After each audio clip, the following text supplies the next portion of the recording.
Pleating చేయాలంటే measurements ఎలా తీసుకోవాలనేది చాలా మందికి చాలా పెద్ద డౌట్. ఈజీగా మెజర్మెంట్స్ ఎలా తీసుకోవాలి, ఓన్లీ 3 పిన్స్ తోటి మెజర్మెంట్స్ తీసుకొని ప్లీటింగ్ ఎలా చేయాలో ఈ వీడియోలో చూపించాను. వీడియోని లాస్ట్ వరకు చూడండి, మీకు తప్పకుండా హెల్ప్ అవుతుంది. ఫస్ట్లీ ఏదైతే పళ్ళు పార్ట్ ఉంటుందో ఆ పళ్ళు పార్ట్ని మొత్తం ఇలా హ్యాండ్లోకి తీసుకొని మీకు ఎంత లెంత్ కావాలో అంత లెంత్ షోల్డర్ నుంచి పళ్ళు లెంత్ చూసుకోవాలన్నమాట. సో షోల్డర్ నుంచి మీకు కొంతమందికి షార్ట్గా ఇష్టం, కొంతమందికి టాల్గా ఇష్టం. సో మీకు ఎంత లెంత్ కావాలో అంత లెంత్ చూసుకొని అక్కడ ఒక పిన్ చేసుకోండి. ఇది ఫస్ట్ పిన్ అనమాట. ఈ ఫస్ట్ పిన్ నుంచి కిందకంతా మొత్తం మనకి పళ్ళు ప్లీట్స్ వచ్చేస్తాయి. So 1 measurement is completed. So ఎక్కడి వరకు అయితే మనం పళ్ళు ప్లీట్స్ కోసం పిన్ పెట్టుకున్నామో అక్కడ నుంచి చెస్ట్ ప్లీట్ కోసం మెజర్మెంట్ తీసుకుంటాం. ఇక్కడ నేను తీసుకుంటున్న మెజర్మెంట్ వచ్చేసి పళ్ళు పిన్ దగ్గర నుంచి 2 మూరల్ లెంత్ తీసుకుంటున్నాను అనమాట. ఈ మెజర్మెంట్ వచ్చేసి మనం సెల్ఫ్గా ప్రీప్లీట్ చేసుకోవడానికి చాలా బాగా ఉపయోగపడుతుంది. ఒకవేళ మనం వేరే క్లయింట్స్కి ప్రీప్లీట్ చేసినట్లయితే వాళ్ళ దగ్గర టేప్ మెజర్మెంట్ తీసుకొని అదే పళ్ళు పిన్ దగ్గర నుంచి వాళ్ళు ఇచ్చిన మెజర్మెంట్ తీసుకొని సెకండ్ పిన్ చేస్తాం అనమాట. సింపుల్. అండ్ లాస్ట్ పిన్ వచ్చేసి స్టార్టింగ్ ఆఫ్ ద శారీలో 1 మీటర్ క్లాత్ లెంత్ తీసుకొని అక్కడ పిన్ చేసుకోవాలన్నమాట. ఈ పిన్ వచ్చేసి మనం బాడీ సైజ్ని బట్టి మార్చుకోవచ్చు. ఇలా 3 పిన్స్ చేసుకోవాలి. ఫస్ట్ పిన్ వచ్చేసి పళ్ళు pleats and first pin to second pin వచ్చేసి చెస్ట్ ప్లీట్స్ వస్తాయి.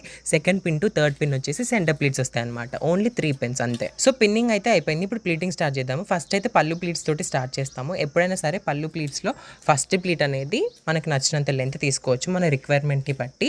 కాన్సెప్ట్ ఏంటి అంటే ఫస్ట్ ప్లీట్ కంటే వెనకాల ప్లీట్స్ అన్ని చాలా చిన్నగా ఉండాలి. ఇలా అయితేనే మనకి ప్లీట్స్ ఎక్కువ వస్తాయి, దాంతోపాటు మెస్సీగా కాకుండా ప్లీట్స్ నీట్గా కనిపిస్తాయి. ఇలా తీసుకున్న ప్లీట్స్ అన్ని టేబుల్ మీద వేసుకొని నీట్గా అడ్జస్ట్ చేసుకోవాలన్నమాట. ఫస్ట్ ప్లీట్ తర్వాత సెకండ్ ప్లీట్ తర్వాత థర్డ్ ప్లీట్, అలా ఒకదాని తర్వాత ఒకటి వచ్చేలాగా లాస్ట్ వరకు నీట్గా అడ్జస్ట్ చేసుకొని పిన్ చేసుకోవాలి. ఈ ప్లీట్స్ అడ్జస్ట్ చేయడం చాలా ఇంపార్టెంట్ అనమాట. ఎందుకంటే ఇక్కడ ప్లీట్స్ మనం ఎలా అయితే అడ్జస్ట్ చేస్తామో పళ్ళు ప్లీట్స్ వరకు మొత్తం మనం అలానే చేసుకుంటూ వెళ్ళాలి. కాబట్టి మనకి ఎలా కావాలో అలానే ఫస్టే ప్లీట్స్ నీట్గా అరేంజ్ చేసుకొని పిన్ చేసుకోవాలి. మనం ఆల్రెడీ ఫస్ట్ స్టార్టింగ్లో పళ్ళుకి ఒక పిన్ పెట్టాం కదా, ఆ పిన్ని మనం టేబుల్కి లాక్ చేసి సేమ్ యాజ్ ఇట్ ఈస్ మనం ఏదైతే లెంత్ తీసుకున్నామో అవే ప్లీట్స్ని నీట్గా మనం ఫస్ట్ ఏదైతే పిన్ పెట్టుకున్నాం పళ్ళు లెంత్కి, సో అక్కడ వరకు నీట్గా మనం ప్లీట్స్ అడ్జస్ట్ చేస్తూ ఐరన్ చేస్తూ వెళ్ళిపోవాలి. ఈ పార్ట్లో హ్యాండ్ మూమెంట్ చాలా ఇంపార్టెంట్. ఎందుకంటే ప్లీట్స్ అన్ని హ్యాండ్ తోటే అడ్జస్ట్ చేసుకోవాలి. ఒక ప్లీట్ తర్వాత ఇంకో ప్లీట్ వచ్చేలాగా అడ్జస్ట్ చేసుకుంటూ వెళ్తేనే ప్లీట్స్ మనకి నీట్గా వస్తాయి. ఫస్ట్ నుంచి లాస్ట్ వరకు కూడా ప్లీట్స్ అన్ని సేమ్ లెంత్లో ఉండేలాగా చూసుకోవాలి. ప్లీటింగ్ అంతా అయిపోయిన తర్వాత వెనకాల కూడా ఇలా నీట్గా ఐరన్ చేస్తే ప్లీట్స్ అనేవి సెట్ అయిపోతాయి అనమాట, మెస్సీగా కాకుండా. వన్స్ ఇలా పళ్ళు ప్లీట్స్ అంతా ఐరన్ చేసిన తర్వాత మీరు లెంత్ మళ్ళీ ఒకసారి చెక్ చేసుకోవచ్చు. నీట్గా ఓన్లీ ఫస్ట్ ప్లీట్ మాత్రమే కనిపించేలాగా ఐరన్ చేసుకోవాలి. వన్స్ పళ్ళు ప్లీట్స్ ఐరనింగ్ అయిపోయిన తర్వాత చెస్ట్ ప్లీట్ స్టార్ట్ చేస్తాం అనమాట. చెస్ట్ ప్లీట్స్ ఐరనింగ్ అనేది 3 లెవెల్స్లో చేస్తాము. ఫస్ట్ లెవెల్లో చెస్ట్ కవర్ అవుతుంది, సెకండ్ లెవెల్లో స్టమక్ ఏరియా కవర్ అవుతుంది, థర్డ్ లెవెల్లో బ్యాక్ వెళ్ళిపోతుంది. సో మనం కిందికి స్ప్రెడ్డింగ్ చేసే కొద్దీ స్ప్రెడ్డింగ్ పెంచుతూ పోవాలన్నమాట.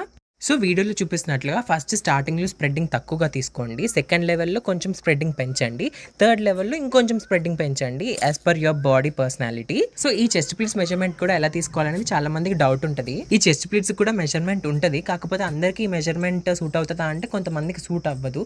సో ఈజీగా ఎలా చేయొచ్చు అంటే స్టార్టింగ్లో ఎక్కడైతే చెస్ట్ ప్లీట్ స్ప్రెడ్డింగ్ స్టార్ట్ చేస్తారో, ఎక్కడైతే చెస్ట్ ఏరియా కవర్ అవుతుందో ఆ స్ప్రెడ్డింగ్ చేసేటప్పుడే మనకు ఎంత స్ప్రెడ్డింగ్ కావాలి, ఎంత స్ప్రెడ్డింగ్ చేస్తే మనం కంఫర్టబుల్గా ఉంటాము అనే లెంత్ ఒకటి చూసుకొని అంత స్ప్రెడ్డింగ్ మీరు ఫస్ట్ చేసినట్లయితే నెక్స్ట్ 2 స్టెప్స్కి ఈజీగా దానికి అకార్డింగ్లీ మీరు స్ప్రెడ్డింగ్ పెంచుకుంటూ ఐరన్ చేసుకోవచ్చు. ఇలా చేస్తే మన బాడీకి తగ్గట్టు మన ప్లీటింగ్ అయిపోతుంది. ఇలా నీట్గా చెస్ట్ ప్లీట్స్ అన్ని ఐరన్ చేసుకున్న తర్వాత సెకండ్ పిన్ ఏదైతే ఉంటుందో ఆ సెకండ్ పిన్ నుంచి మనం థర్డ్ పిన్ పెట్టుకున్నాం కదా స్టార్టింగ్లో, ఆ థర్డ్ పిన్ వరకు మధ్యలో మనం సెంటర్ ప్లీట్స్ పెట్టుకుంటాం అనమాట. ఈ సెంటర్ ప్లీట్స్ తీసుకునేటప్పుడు ఒక ప్లీట్ లెంత్ మీరు 3 ఇంచెస్ పెట్టుకోండి. మీకు ఎక్కువ ప్లీట్స్ కావాలి అంటే, ఒకవేళ మీరు ఫ్లఫీ ప్లీట్స్ కావాలి అనుకున్నట్లయితే 4 ఇంచెస్ పెట్టుకోండి. ఎందుకంటే ఫ్లఫీ ప్లీట్స్ కిందకి వచ్చేటప్పటికి స్ప్రెడ్ అవుతాయి కాబట్టి లెంత్ సరిపోదు. సో ఫ్లఫీ ప్లీట్స్ అయితే 4 ఇంచెస్, ఎక్కువ ప్లీట్స్ కావాలి అంటే 3 ఇంచెస్ లెంత్ మెయింటైన్ చేయండి. ఇలా తీసుకున్న ప్లీట్స్ని టేబుల్ మీద వేసి నీట్గా అడ్జస్ట్ చేసుకోవాలి. ఎవ్రీ సింగిల్ ప్లీట్ కనిపించేలాగా మనం శారీని అడ్జస్ట్ చేసుకోవాలన్నమాట. ఎందుకంటే మోస్ట్ ఆఫ్ ద సిచ్యువేషన్స్లో సెంటర్ ప్లీట్స్ అనేవి క్లమ్జీగా అయిపోవడం, మెస్సీగా అయిపోవడం, శారీ లుక్ అంతా పాడైపోతుంది దీనివల్ల. సో సెంటర్ ప్లీట్స్ని చాలా జాగ్రత్తగా ప్రతి ప్లీట్ కనిపించేలాగా ఫస్ట్ ప్లీట్ నుంచి లాస్ట్ ప్లీట్ వరకు ఒకదాని తర్వాత ఒకటి నీట్గా అన్ని కనిపించేలాగా అడ్జస్ట్ చేసుకోవాలి. అండ్ నేను చేస్తున్నది అయితే ఫ్లఫీ ప్లీట్స్ కాబట్టి ఫ్లఫీ ప్లీట్స్ కోసం మెయిన్ టిప్ ఏంటి అంటే ప్లీట్స్ అన్ని అడ్జస్ట్ చేసుకున్న తర్వాత బ్యాక్ సైడ్ ఏవైతే ప్లీట్స్ ఉంటాయో ప్లీట్స్కి బ్యాక్ సైడ్ ఇంకో ప్లీట్స్ ఉంటాయి కదా, వాటిని నీట్గా ఐరన్ చేయాలన్నమాట. అలా ఐరన్ చేయడం వల్ల ఫ్లఫీ ప్లీట్స్ అనేది లాంగ్ లాస్టింగ్గా ఉంటాయి, స్ట్రాంగ్గా ఉంటాయి, చెదిరిపోకుండా ఉంటాయి. స్టార్టింగ్ ఆఫ్ ద శారీలో కూడా ప్లీట్స్ అన్ని ఒకదాని తర్వాత ఒకటి అడ్జస్ట్ చేసి చాలా చిన్నగా ప్రతి ప్లీట్ కనిపించేలాగా ఒక పిన్ పెట్టుకుంటాము. ఆ పిన్స్ కూడా ఐరన్ చేయాలన్నమాట. ఓన్లీ ఒక స్టార్టింగ్ ఆఫ్ ద శారీని ఐరన్ చేయాలి, మిగతావన్నీ ఐరన్ చేయకుండా ఉంచాలి. అలా చేయడం వల్లే ఫ్లఫీ ప్లీట్స్ కింద ఫ్లఫీగా ఉంటాయి, పైన ఏ బల్కీనెస్ లేకుండా నీట్గా స్లీక్ ఫినిష్ వస్తుంది. ఇలా ప్లీట్ చేసిన శారీని హ్యాంగర్కి ఎలా ఫోల్డ్ చేయాలంటే, ముందైతే మనం ఐరన్ చేసుకున్న శారీని టేబుల్ మీద అలాగే ఉంచి ఆపోజిట్ సైడ్లో ఉన్న ప్లీట్స్ ఉంటాయి కదా మన చెస్ట్ ప్లీట్స్, అవి మన షోల్డర్ మీద వేసుకొని ఈ సెంటర్ ప్లీట్స్ ఏవైతే ఉన్నాయో వాటిని రివర్స్ వేసేయాలి.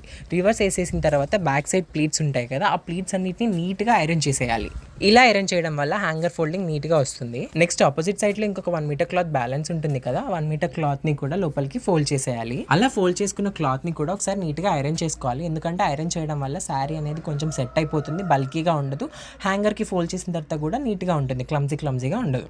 సో వీడియోలో చూపిస్తున్నట్లుగా శారీని నీట్గా ఐరన్ చేసుకోండి. ఇలా నీట్గా ఐరన్ చేసుకున్న తర్వాత హ్యాంగర్కి ఎలా ఫోల్డ్ చేయాలో చూపిస్తున్నాను. మెజర్మెంట్ నేను వీడియోలో ఎలా తీసుకుంటానో మీరు కూడా అలానే తీసుకోండి. హ్యాంగర్ ఫోల్డింగ్లో చాలా టైప్స్ ఉంటాయి, ఒక్కొక్కలా చేస్తుంటారు. నేను కూడా ఒక 2-3 మెథడ్స్ ట్రై చేశాను. అవన్నీ ట్రై చేసిన తర్వాత ఇది కొంచెం ఈజీగా కంఫర్టబుల్గా ఉంది అని చెప్పేసి ఇలానే చేసేస్తున్నాను. సో మీరు కూడా ఇలా ట్రై చేసి చూడండి, చాలా ఈజీ హ్యాంగర్ ఫోల్డింగ్ చేయడం. వీడియోలో చూపిస్తున్నట్లుగా స్టెప్ బై స్టెప్ ఫాలో అయిపోండి, ఈజీగా వచ్చేస్తుంది హ్యాంగర్ ఫోల్డింగ్. ఇలాంటి ప్రిప్లిటింగ్ వీడియోస్ ఇంకా మరిన్ని పోస్ట్ చేస్తూనే ఉంటాను. మీకు ఎలాంటి వీడియోస్ కావాలో కూడా కమెంట్ సెక్షన్లో చెప్పండి, ఎలాంటి స్టైల్స్ కావాలో కూడా చెప్పండి, నేను ఆ వీడియోస్ కూడా చేస్తాను. ఆల్మోస్ట్ నేను ఏ వీడియో చేసినా ప్రతి వీడియో కింద ప్రిప్లిటింగ్ లాంగ్ వీడియో చేయండి అని ఒక కమెంట్ పక్కా ఉంటుంది.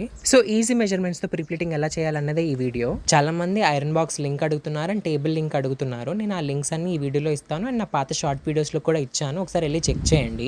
నార్మల్ ఐరన్ బాక్స్ వాడొచ్చా, ఓన్లీ స్టీమ్ ఐరన్ బాక్సే వాడాలా అని కూడా కొంతమంది క్వశ్చన్ చేస్తున్నారు. సో నేనేం చెప్తాను అంటే స్టీమ్ ఐరన్ బాక్స్ ఇచ్చే ఫినిష్ నార్మల్ ఐరన్ బాక్స్ ఇవ్వదు. అండ్ నార్మల్ ఐరన్ బాక్స్ వాడడం వల్ల శారీ అనేది పాడయ్యే ఛాన్సెస్ ఉంటుంది, కొంచెం రిస్క్ ఎక్కువ. So better you use steam iron box. Steam iron boxes బడ్జెట్లో కూడా ఒక 1000-1500లో కూడా వచ్చేవి ఉన్నాయి, అవి ఒకసారి చెక్ చేయండి. వీడియోలో చూపిస్తున్నట్లుగా లాస్ట్లో ఒక పిన్ పెట్టేసుకుంటే మన హ్యాంగర్ ఫోల్డింగ్ అయితే రెడీ అయిపోతుంది. మరి ఈ హ్యాంగర్ ఫోల్డింగ్ వీడియో మీకు ఎలా అనిపించిందో కమెంట్ సెక్షన్ లో కమెంట్ చేయండి. అండ్ ఈ హ్యాంగర్ ఫోల్డింగ్ ఎలా ఉందో కూడా కమెంట్ చేయండి. మన ఛానల్ మానిటైజేషన్ ఎలిజిబిలిటీకి దగ్గరగా వెళ్ళాలి అంటే మీ సపోర్ట్ చాలా important. So keep supporting me like this and thanks for watching this videos.